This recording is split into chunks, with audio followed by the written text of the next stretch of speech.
October 7, 2023. 1,200 Hamas gunmen pour through the barrier separating the Gaza Strip from Israel. They overrun army bases and kill more than 1,000 Israelis and foreign nationals. They took dozens of children, bound them up, burned them, and executed them. A family of 4 around the breakfast table. The father, his eye gouged out. The mother's breast cut off. The girl's foot amputated. The boy's fingers cut off before they were executed.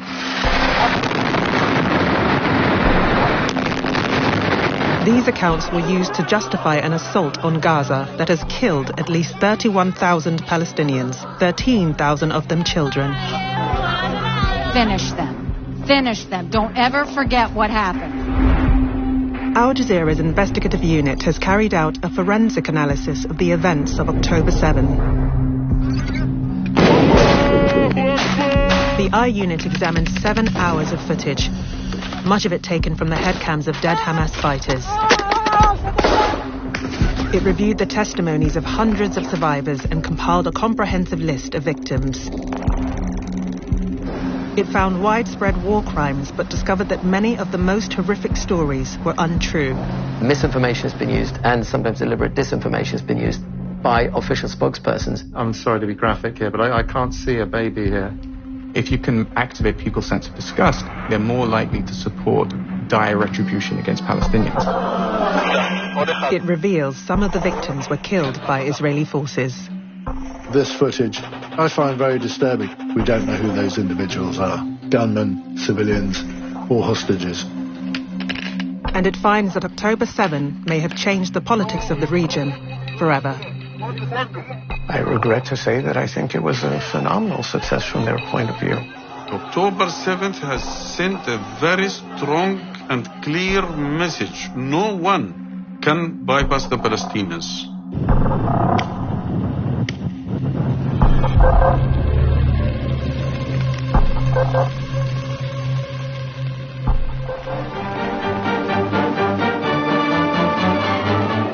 In Palestine, there exist many thriving communities built by refugees who have already found a home there.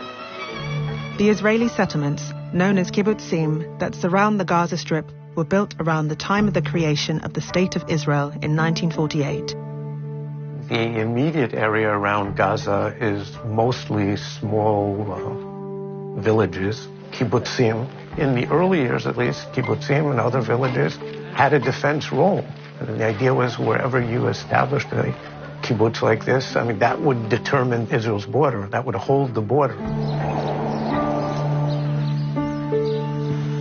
Today, the kibbutzim are prosperous farming communities. חבל הארץ הזה התפתח מאוד מאוד יפה, מספק חלק ניכר מהתוצר החקלאי של מדינת ישראל, לאוכלוסייה מגוונת, מאושרת בסך הכל עד 7 באוקטובר.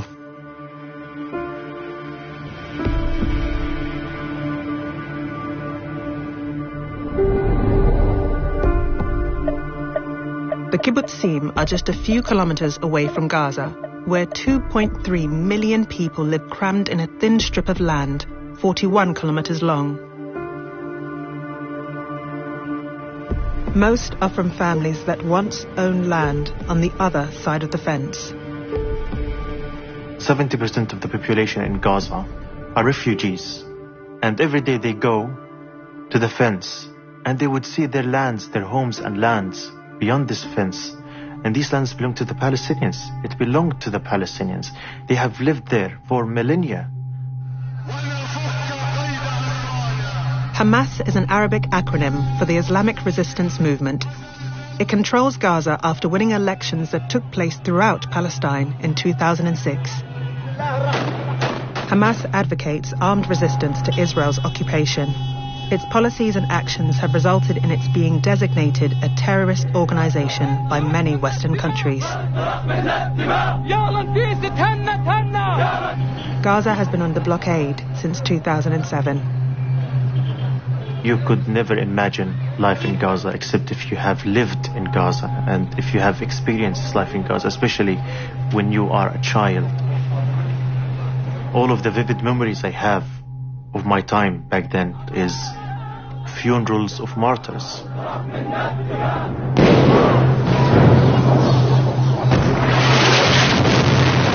Bombs, F-16s, tanks invading our homes, tanks invading our city. These are my memories.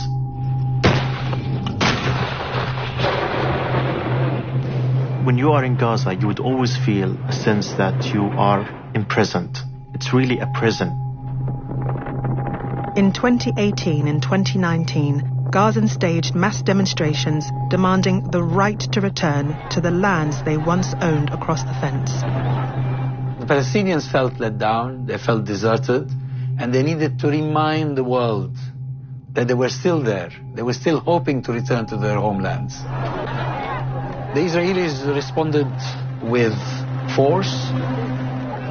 Their snipers targeted many young men, including journalists and medics. Hundreds of Palestinians were assassinated or were murdered in this way. I was a journalist back in Gaza, and I was there covering the March of Return. And I have seen the horrors. I saw a kid getting a bullet in his head. He was still carrying his school bag. Israel says the killings are justified because the demonstrators pose a security threat to the south of the country. During the Great March of Return, we went peacefully in thousands. But what was the response of the international community? Nothing. Keeping the ears and eyes always closed. Within this context, we have discussed in many times, in many sessions, what can we do? Generally, there was a consensus in the political bureau. We have to move, we have to take action. If we don't do it, Palestine will be forgotten totally and deleted from the international map. We have said it many times. The situation in Gaza is nearly to explode. And if it will happen, we will never allow it to explode inside the cities. We will direct to the eastern borders of Gaza Strip to those who are oppressing and besieging and jailing our people. For months, Hamas trained openly for the incursion, placing videos online. The Israelis even obtain a detailed copy of the invasion plan. Like all great strategic surprises, it was misread. It is never the lack of intelligence information that leads to an intelligence failure. It's usually the broken intelligence cycle. There was a woman in the primary intelligence collection agency who was responsible for intelligence regarding Hamas, who raised the flag repeatedly. And she got as high up as one could get, the chief of military intelligence. And he listened to her very carefully and said, yeah, I don't buy it. They don't have the capability.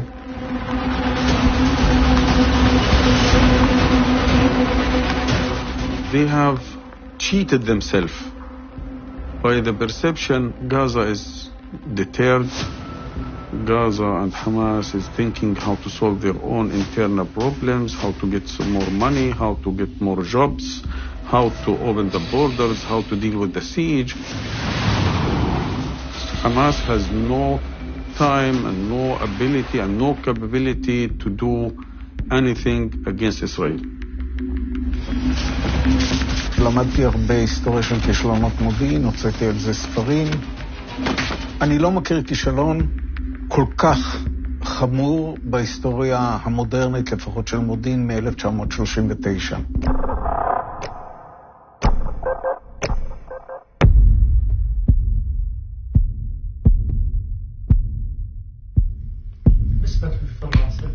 Hamas fighters receive instructions to gather at assembly points.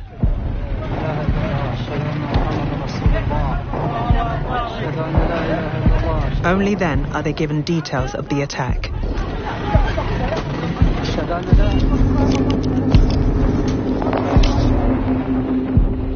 one of the fighters have an idea about this operation. Up to minutes before the operation.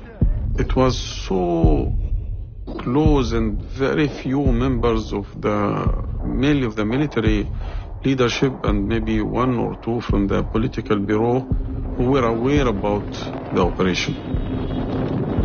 By now, reports of unusual movements on the Gazan side of the fence reach military intelligence and Shin Bet, Israel's internal security service. In the early hours of the morning, there's already pretty good information that something is happening, to the point that the head of the Shin Bet and I think shortly after the chief of staff all arrive in their offices, 2, 3 in the morning. And it is, again, it's written off probably as being just another exercise. לא הועמדו כוחות בכוננות, שזה הדבר הטבעי ביותר לעשות כאשר אתה מקבל אינדיקציות שהולך לקרוא משהו שאתה לא יודע מה הולך לקרוא. And the decision is to come back in the morning and take a look at it again. Of course, between those hours and then the attack at 6:30 a.m. was too late.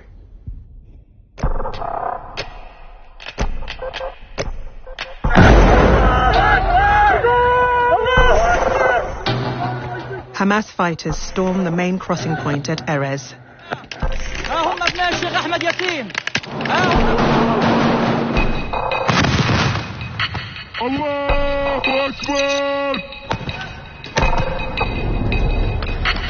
It's one of at least 10 breaches in the fence.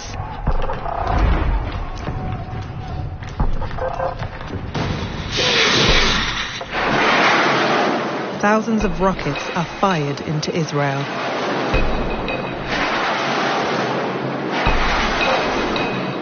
Paragliders cross the fence. Hamas uses boats to attack targets north of the Gaza Strip. What is impressive about it is that there were a lot of synchronized things that needed to happen for it to succeed. There's some very low-tech features up against, probably the most high-tech sort of military machine anywhere out there.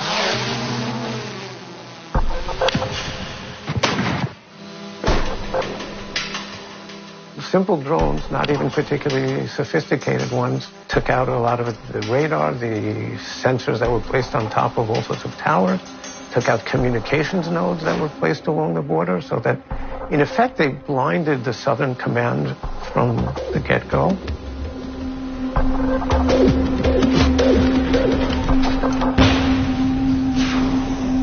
Israel's first line of defense is overwhelmed.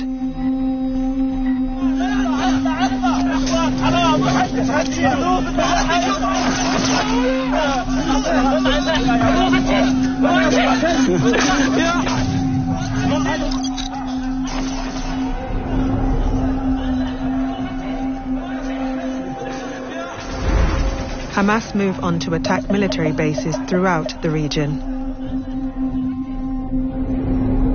Among them is a base at Paga, a few hundred meters from the fence.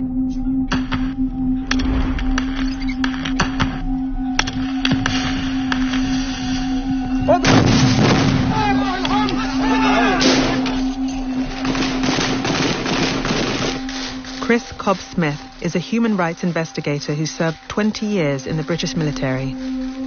He analysed video of the assault on Paga. This is clearly a significant-sized Israeli Defence Force base, and how they've actually managed to get through the perimeter and to take by surprise this number of Israeli Defence Force soldiers is just staggering. I just fail to see how this can be allowed to have happened. I mean, you can see here from the number of armoured vehicles that are around, which don't seem to have been started up. It's just incredible how this situation ever occurred.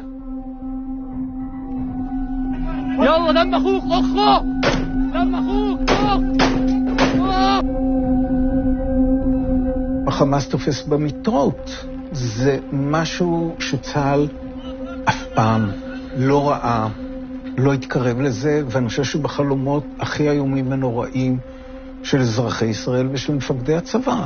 هذا الفيديو موصل لكل العالم ان شاء الله. هذه خوذة جندي ان شاء الله ونص تمه حنجيب له خشينا كل الدشم وخبصنا برجلينا الشريفة على كل ملجأ بقعدوا فيه وما فيش رجال ما فيش إسلام. Military briefing documents are found on dead Hamas fighters. They are giving written advice on what type of anti-tank rockets and missiles to use against the Merkava tank. This one is about armored personnel carriers, APCs. So what type of IEDs you can use against armored personnel carriers, infantry fighting vehicles, and armored fighting vehicles. So yeah, very sophisticated, again, very slick.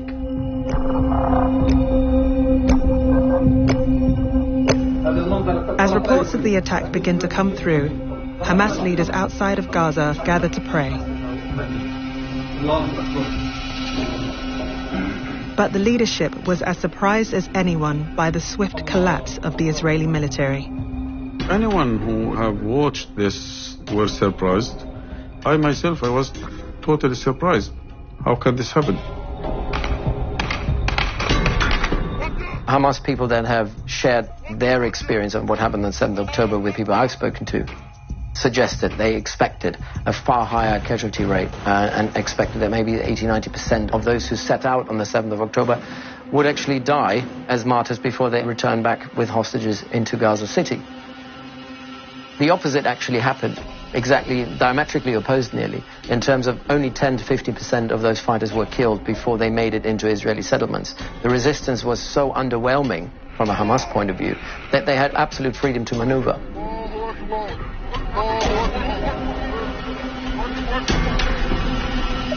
Hamas find themselves with the towns and kibbutzim at their mercy.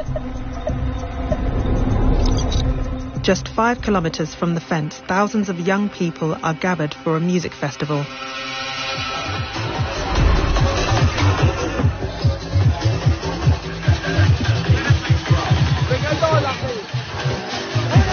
Based on my information, they were not aware that there is a musical festival in the area. There was a surprise. They were finding hundreds of youngsters celebrating through the whole night, in the early morning, still being up, out in a music festival.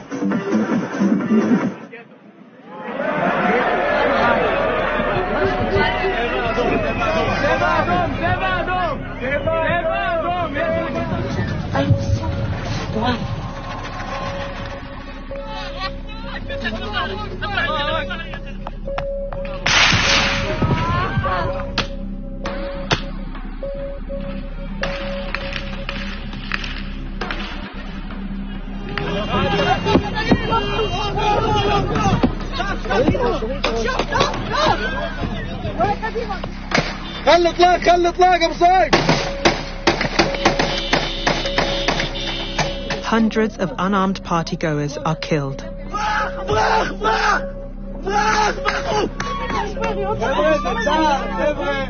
Some take refuge in the small bomb shelters that dot the main highway. They are trapped.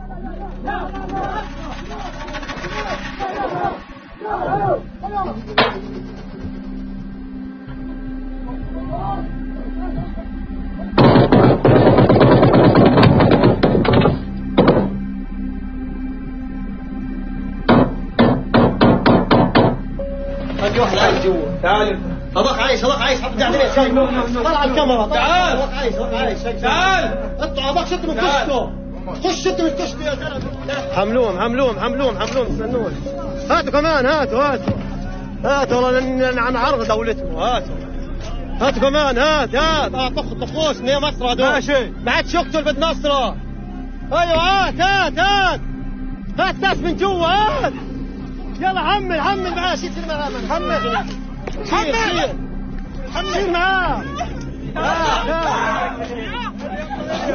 هات معاه شيل بمروان روحت معاه بمروان هات معاه هات شيل جوا بمروان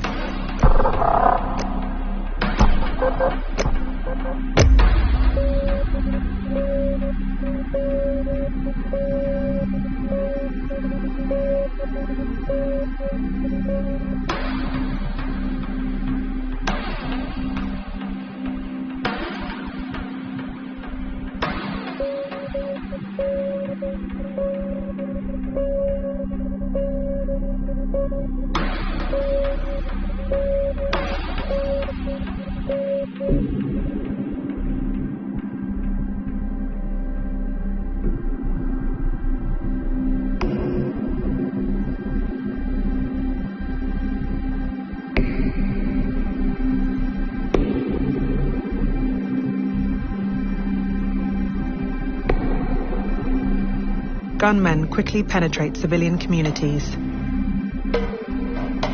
But their unexpected success exposes the limitations of Hamas as a military force.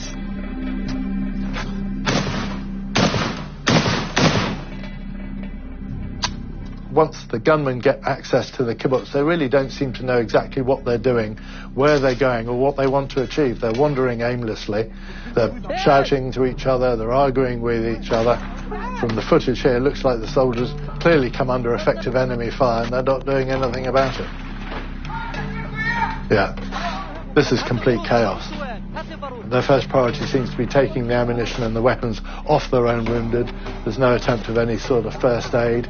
There's certainly not anything like one would term command and control. There's no leaders there. الله أكبر والعزة للإسلام والمسلمين تمكنوا من رقاب المجاهدين والمقاتلين يا حاج مروح يا شباب وزع شباب وزع روح بالخطة ماشي خفيفة.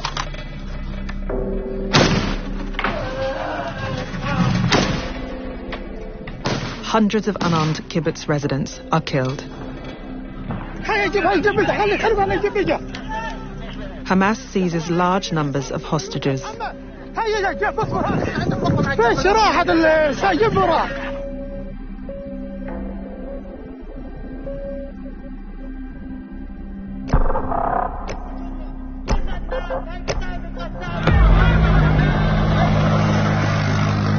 As word spreads of gaps in the fence, hundreds of Gazans pour through.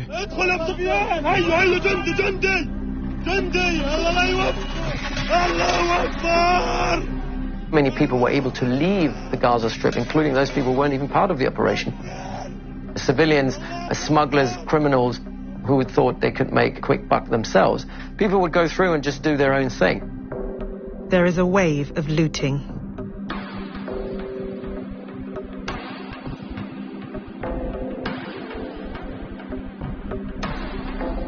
يا عم شاف الجبارين روحوا الحصن الله معاك روح هاي الحصن روحوهم الله يا عيني. A lot of people, simple, ordinary people, came from Gaza into the kibbutzes and into the area. Thousands entered this area. And therefore, a lot of what happened, it was not, if right or wrong, it was not happened only by the fighters. Many of those abducted appear to have been taken by Gazan civilians rather than Hamas fighters.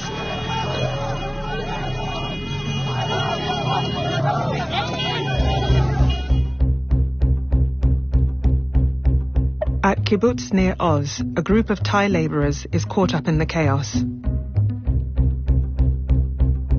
หลังจากนั้นมู่เขาพอดีผมก็ปวดท้องก็ไปเข้าห้องน้ำพอดีเข้าห้องน้ำเสร็จเดินออกมาปั๊บห้ามัดกับบุกมาหอดถึงหนาขี้บุญละถึงหนาแคมป์ละพอดีใจไงพอทำลายสิ่งทำลายของอะไรประมาณนี้แหละวันนี้เขายิ่งกันพอได้ยินเสียงมันปืนยิ่งกันฟ้าแล้วก็เต้นห้องร้องเพลงอย่างเงี้ย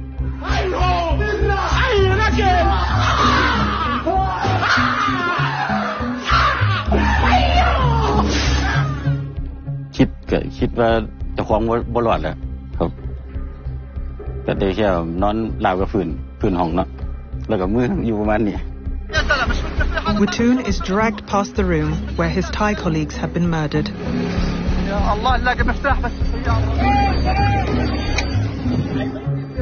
He is placed on a motorbike and joins a trail of people heading back towards the Gaza Strip, carrying loot and hostages. เพราะว่าภาพมันก็ยังมีอยู่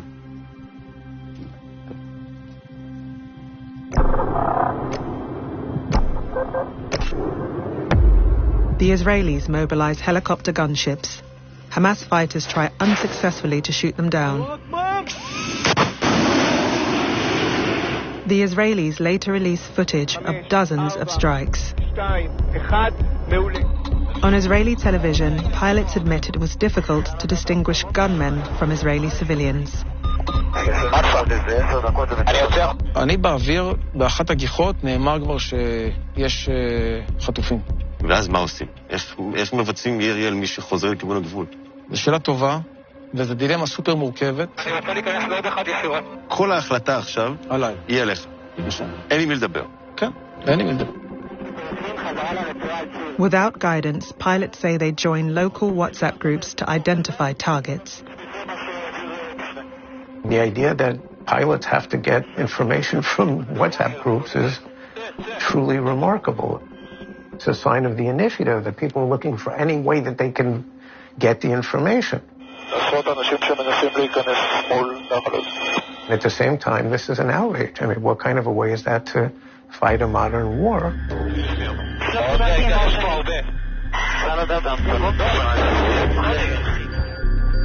The Israeli newspaper Yediot Aharonot says that at midday, the army issues a version of what is known as the Hannibal Directive. נוהל חניבל הוא נוהל בלתי פורמלי, שאומרת, אוקיי, עדיף לנו שהחייל ייהרג ושלא יתפס חי. The Hannibal Directive is the result of previous humiliations where Israel handed over hundreds of Palestinian prisoners in return for the release of one Israeli soldier. הייתה הבנה שהתוצאה היותר טובה של תקרית כזאת זה חייל הרוג ולא חייל בשבי. On October 7, it seems the Hannibal Directive may have been revived and applied even to civilian hostages. The Air Force operated during those hours under an instruction to prevent movement from Gaza into Israel and return from Israel into Gaza. 70 vehicles were hit. At least in some of the cases, everyone in the vehicle was killed. The Israeli military does not deny the report. Israeli first responders released footage of civilians burned in a car. The car was struck from above. Well, to me it's inexcusable for a helicopter or any weapon system to be engaging any target if you don't know what that target is. And the footage we're looking at here, which I find very disturbing. We have a lot of people here making their way back through the breach in the wire back into Gaza. Now my concern is, with this footage, we cannot tell whether they're Hamas gunmen or civilians or possibly hostages. And I don't believe the helicopter pilot or the machine gun operator will be able to tell either. Israel's Channel 12 later interviews a kibbutz resident who was abducted. She describes coming under fire from a helicopter. ואז תוך כדי שאנחנו מתקדמים, כבר חצי קילומטר מהגדר, המסוק יורה. עליכם. צרורות, יורה עלינו, ואני בטוחה שזהו. זה עכשיו אני מתה וגמרנו, ואז אני מרימה את הראש ואני בחיים. המחבלים נהרגו מהיום? כל המחבלים נהרגו. לא נשאר אחד בחיים. This footage shows the aftermath of what appears to be a similar helicopter strike. There were 9 hostages in the vehicle described in the Israeli TV report. 1 was killed. The other 8, including 3 children, survived. The hostages are later filmed being taken to Gaza in a second vehicle. Even if you just use the belt-fed gun on the Apache, these big rounds have a certain area effect and obviously come at a certain rate that if you shoot at a group of people, you're most likely going to kill everyone. You are knowingly putting your own civilians at risk. I find it very disturbing using these sort of weapons in an environment where you can't distinguish and differentiate enough between who is friend and who is foe, who is a civilian, who is a combatant.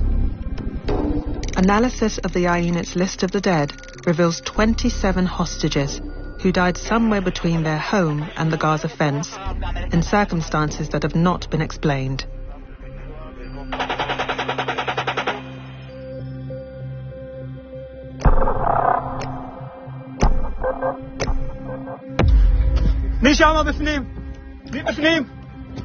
Israeli security forces arrive at the site of the music festival. להתפרס על המתחם עוד פעם, אולי מתחת לבמה גם יכול להיות לנו. אוי ואבוי. אוי ואבוי. יש פה הרוגים, כולם הרוגים? כל הבמה הרוגים. כל הבר הרוגים. יש פה מישהו עם סימן חיים. שייתן לנו סימן חיים. שום סימן חיים? לא. היא מתה. היא מתה. Police and army units storm kibbutzim. It seems that they too may have applied a version of the Hannibal Directive and killed civilians. Be'eri is the largest kibbutz in the region.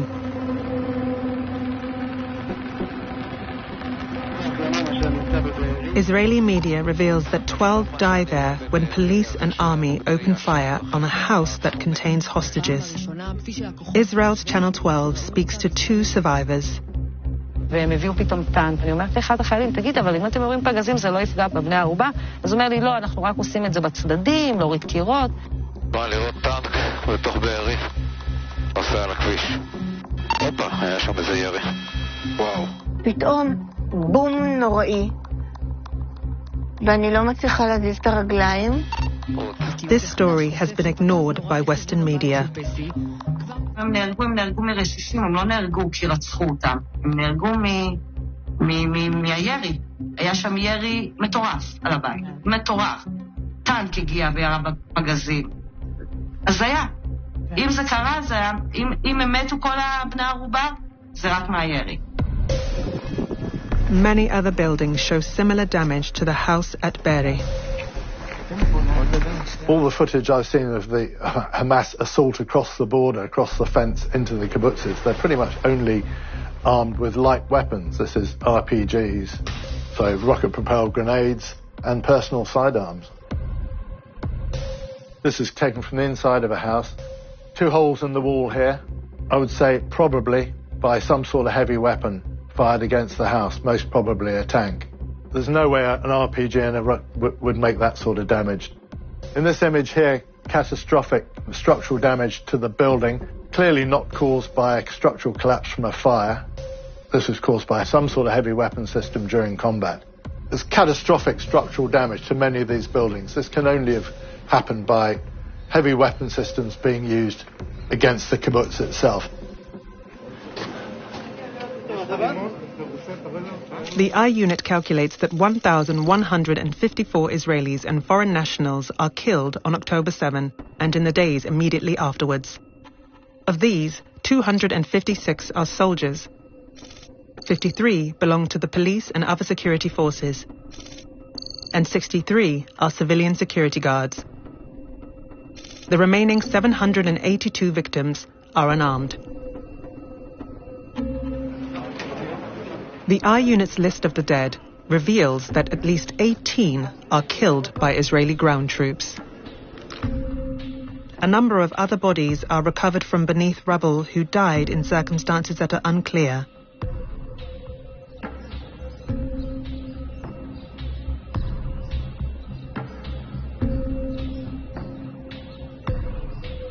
In the days following October 7, journalists are shown around the kibbutzim by the Israeli army.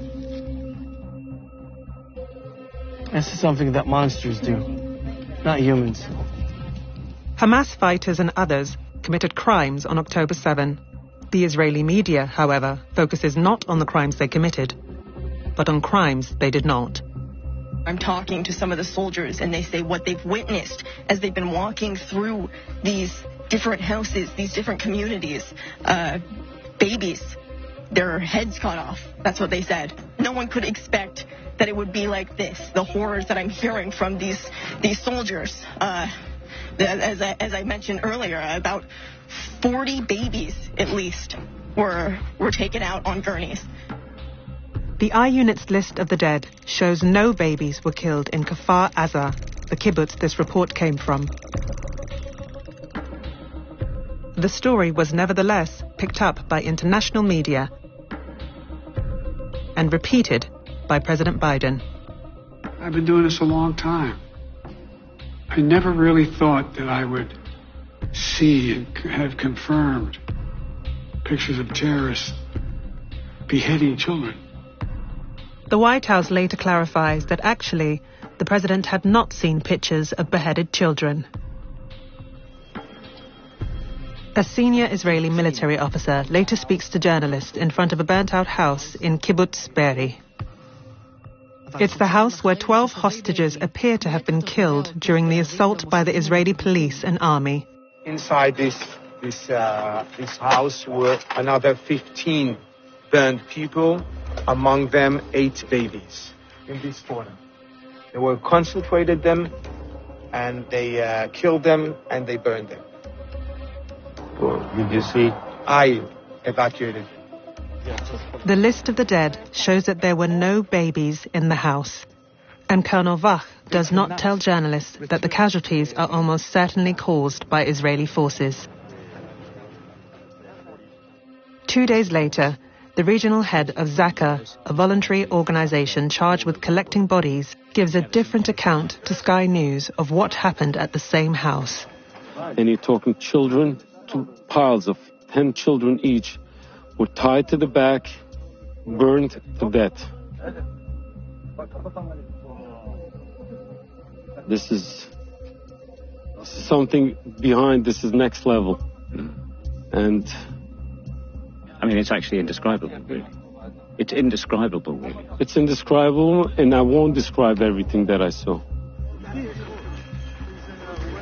This account is repeated by Israeli Prime Minister Benjamin Netanyahu in a conversation with President Biden. They took dozens of children, bound them up, burned them, and executed them. The list of the dead shows 2 12-year-old twins are killed when police and army stormed the house in Be'eri. But there are no other children. It was an interview you did with Sky Television from Britain. 2 piles, we found them in Be'eri. 2 piles of 10 children each were tied back to back and burned to death. Now again, I mean, if we look at the death figures at Be'eri, there are only 10 children that died at Be'eri. Well, not children, it's 18-year-old. So we all together, when you look at them and they're burned, you don't know exactly the ages. So you're talking about 18-year-old, 20 years old, and you just don't look on the spot identification to see the ages or something like that. It is not the only questionable story that Yossi Landau tells about Kibbutz Be'eri. We go further. Then we see a woman. She was lying on the floor, a puddle of blood, big puddle of blood. She was a pregnant woman.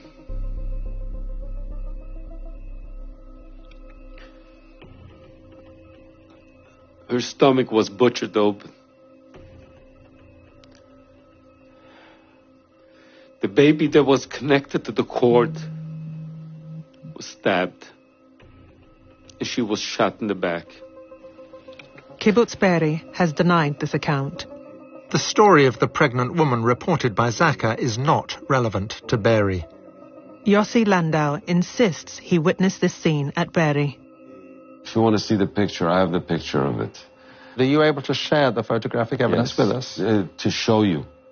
Yes. Where's my phone? Oh, I'm sorry. I will not put it in front of the camera. No, that's fine. I'll come and look. This is the knife they used. Shot and killed, but Over here was the woman. But that's the imagery after the bodies had been cleared away. Oh. Yes.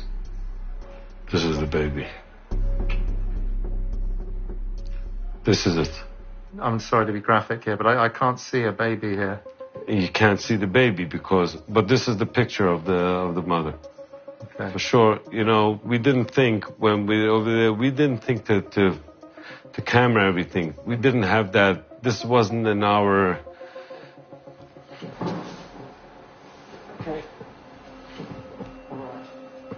The photo shows an unidentifiable piece of charred flesh.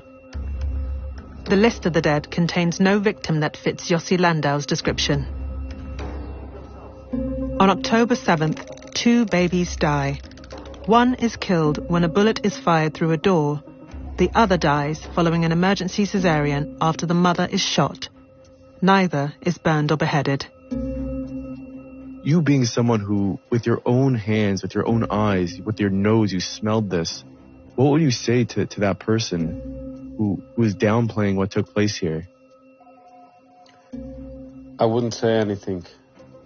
I would ask, please give me, he should be together with the Hamas terrorist and he should be killed because he's a part of it. Visiting celebrities continue to be shown babies' cribs, and the world continues to be told stories about murdered babies. When you're taking babies, cutting them and tying them together and burning them to death, you're treating them less than an animal. 1,300 people dead, murdered, babies. These bastards put these babies in an oven and put on their oven. We found the kid a few hours later. US Secretary of State Antony Blinken describes the fate of two small children. Family of four, a young boy and girl, 6 and 8 years old, and their parents around the breakfast table. The father, his eye gouged out in front of his kids. The mother's breast cut off. The girl's foot amputated. The boy's fingers cut off before they were executed. And then their executioners sat down and had a meal. That's what this society is dealing with. This story also comes from Yossi Landau and Zaka. An analysis of the evidence suggests that it is also untrue. Of the 782 unarmed victims of October 7, 36 are children, 13 under the age of 12. None died in the circumstances described by Antony Blinken. Media analyst Mark Owen Jones tracks the spread of such stories on the internet. He believes they serve a purpose. So how, as Israel, do you create that balance in sort of saying, well, what we're doing is morally right, even though we're killing way more people? Well, you have to emphasize the brutality, because you can't say, well, we've killed less than Hamas. So how do you do it? Well, you try to make the significance of those individual deaths even more disgusting and objectionable. If you can activate people's sense of disgust, I think they're more likely to support, for example, dire retribution against Palestinians.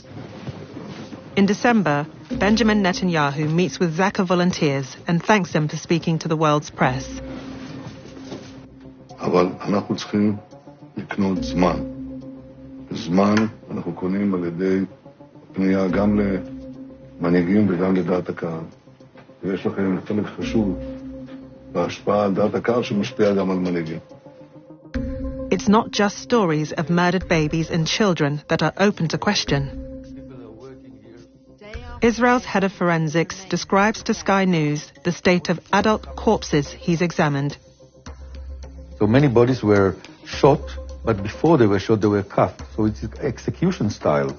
You can see stab wounds here at the back and on the head. And if you do CT, you can see that the pelvis is shattered. These are bullets inside. So he was shot, he was stabbed, he was burned, and then he was run over. The Israelis say they recovered numerous bodies mutilated by Hamas fighters and others. But the evidence suggests some, at least, may not be Israelis.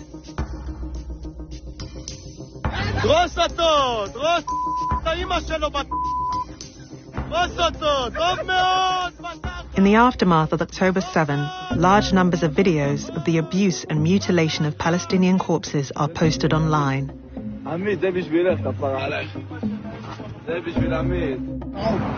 The Israeli government later admits that 200 of the bodies initially identified as Israelis were in fact Palestinians.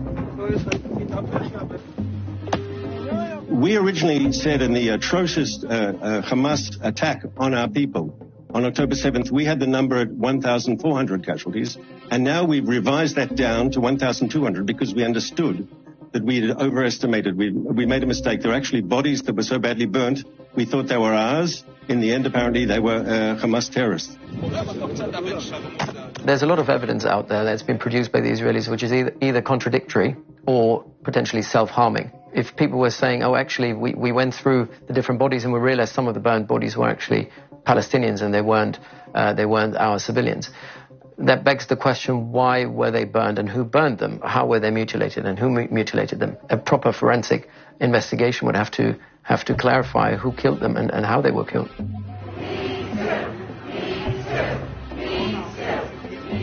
Israel also alleges that Hamas is guilty of widespread and systematic rape. The Israeli government has published a video attacking the UN and other global institutions for what it claims is inaction and indifference to the plight of Israeli women. I'd like to report a crime. Yes? I was raped. So sorry. We're here to help. Tell us what happened. I was at a music festival. We heard gunfire and everyone was running. I started running and then he grabbed me. He yelled something in Arabic and then he replied. Sorry to interrupt you. You said he was yelling in Arabic. Yes. Madeleine Rees is head of an international women's rights organization. Don't take it personally. Management decided that all violence against Israelis is legitimate resistance. So sorry. It's a very cheap shot. Immediately upon the horrific attacks on October the 7th, there was a response from the UN, from the Commission of Inquiry, which already exists, to look into atrocities in the region, to say, we want to come and investigate. We are ready, we're willing, we're able to come and investigate. And that was blocked. That was blocked. And that's been blocked by Israel. Hamas denies that rapes occurred on October 7. In no case there was a proof that there was a rape. In no one case.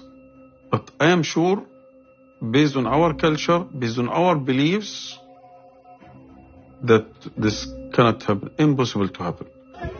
But there are those who say they witnessed women being raped. One is a survivor from the music festival who says he saw a group of Palestinian civilians surrounding a woman. הם היו כזה במין חצי מעגל סביבה, וזה היה בערך 30-40 מטר מאיתנו. תופסים אותה שלא תזוז, משתלטים עליה. אני כזה מסתכל בין העלים, בין הענפים, והם התחילו למשוך אותה מכל מקום, והפשיטו אותה. זה היה אונס. The Israeli police presents an anonymous witness who described a separate rape also at the music festival. היא הייתה בחיים, הבחורה שהם אנסו? כן. היא הייתה בחיים. היא לא לבושה, והוא חותך לה את השד. הוא חותך לה את השד, הוא זורק את זה על הכביש, הם משחקים עם זה. In another interview, this witness says she saw a total of 5 women raped and gunmen walking around with the severed heads of 3 women. But no forensic evidence of sexual violence has been produced. A website created by the Israeli government to document atrocities on October 7 contains just one video indicative of rape. It features the body of a young woman lying by a roadside 14 kilometers north of the site of the music festival. She is wearing no underwear. In December, this story formed the centerpiece of a New York Times investigation. But the report was undermined when the woman's sister posted on Instagram that it was untrue. Yes, they raped. But in the case of my sister, no. The family denied that she'd been raped. They said it would have been really difficult for her to have been raped because she was in contact with them during Hamas's attack, and that her last correspondence with them was probably about 4 minutes before she was reportedly killed, right? And so they sort of say, how could she have been, shot, burnt, and raped within the space of 4 minutes? It didn't make sense. One of the 3 authors of the report, Anat Schwartz, is a former Israeli intelligence official with little journalistic experience. She has previously liked genocidal social media posts calling for Gaza to be turned into a slaughterhouse. I believe that there was rape. In every conflict, whenever there are men with guns intent on perpetrating violence, it is highly unlikely there will not be sexual violence. But nothing that I've seen put forward so far suggests that it was widespread and systematic. It's a very high bar to actually reach. To show that it was widespread and systematic, there would have a lot more evidence than has come to light to date, and a lot more corroborative evidence than what has been put out there. 5 months after October 7, a report by the UN Special Representative on Sexual Violence in Conflict concluded there were reasonable ground to believe that conflict-related sexual violence occurred. The author stressed her report was not investigative. She urged the Israelis to permit a fully fledged investigative process and to grant, without further delay, access to the International Commission of Inquiry, which is mandated to investigate human rights abuses in Israel and the occupied territories. Israel still refuses to do so. The UN report relied largely on Israeli officials and first responders. It stated the visual evidence provided no tangible indications of rape, a conclusion supported by the I-Unit's own analysis of footage and photographs. In January, the Israeli police said they were struggling to match witness accounts with known victims. The policewoman leading the inquiry told the Israeli newspaper Haaretz, "At this stage, I have no specific bodies." Without any credible investigation, an independent credible investigation, I don't think we can possibly say that it was widespread and systematic. Essentially, what we've got is a state has instrumentalized the horrific attacks on women in order, we believe, to justify an attack on Gaza, of which the majority suffering are other women.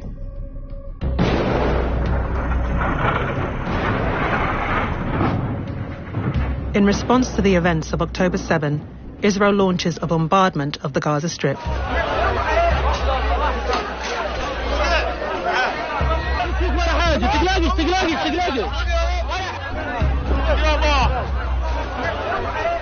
On October the 7th, the first thing I remember is that I was terrified. I was terrified because I know the Israeli response to that. Whenever an Israeli man killed, they're going to kill 100 or 200 Palestinians. So when I heard that the number of Israeli killed is over 1,000 people, I knew that Israel will respond in a barbaric way.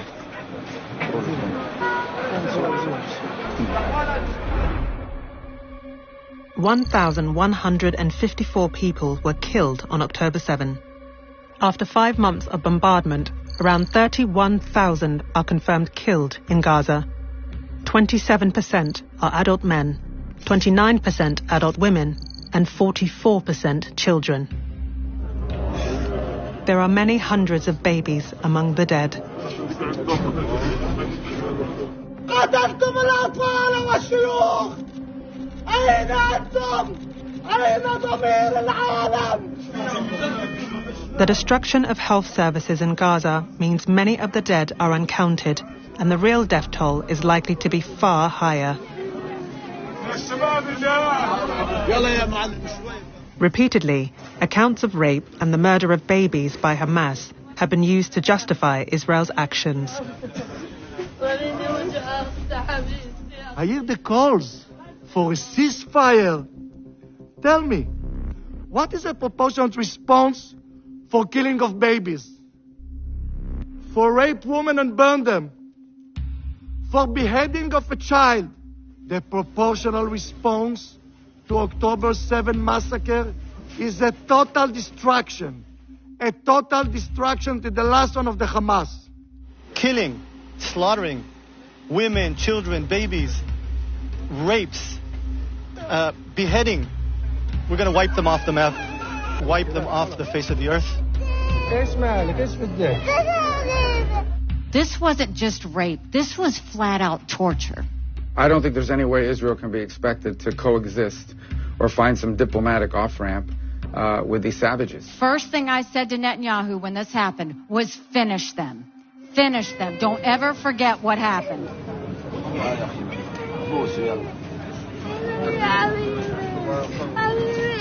Sexual violence and other forms of violence are being weaponized to dehumanize an enemy. And dehumanization is important in conflict. Why?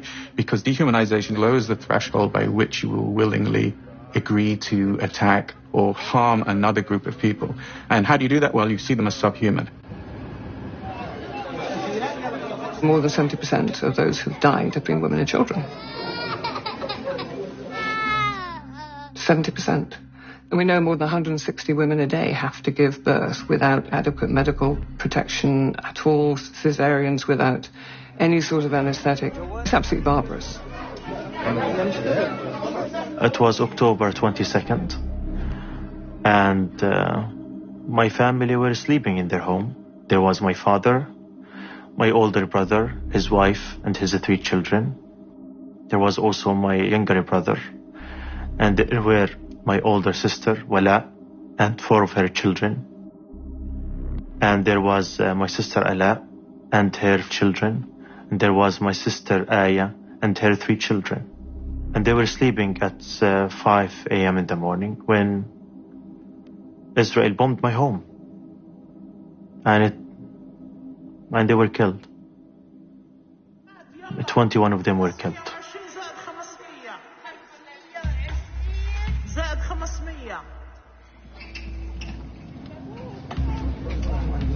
For the Hamas leadership, the consequences of October 7 for the Palestinian people appear to be a price worth paying for ending Israel's occupation.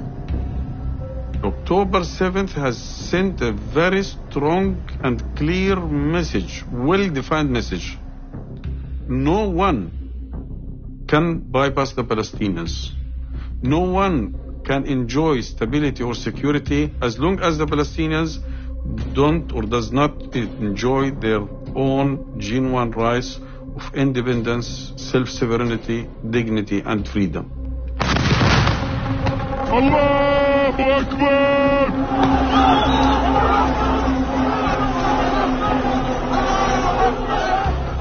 I regret to say that I think it was a phenomenal success from their point of view. They put the Palestinian issue back on the regional and global agenda. But the wars will end sooner or later. Already people are coming out of their homes, and they're going to see what Gaza looks like today, and it's not a pretty picture. And part of this was necessary for operational reasons, and part of this was because I think Israel's been trying to make the point that this can never happen again. And beware that this is the price you will pay. The price paid by the Palestinians is terrible. That is true. It's hefty. But pinpoint to me one struggle for liberation in which there was no costly price. Vietnam, how many millions perished in Vietnam in order for Vietnam to become free? So you see, there is no easy way. There is no small price for freedom and for independence. And the Palestinians do understand that.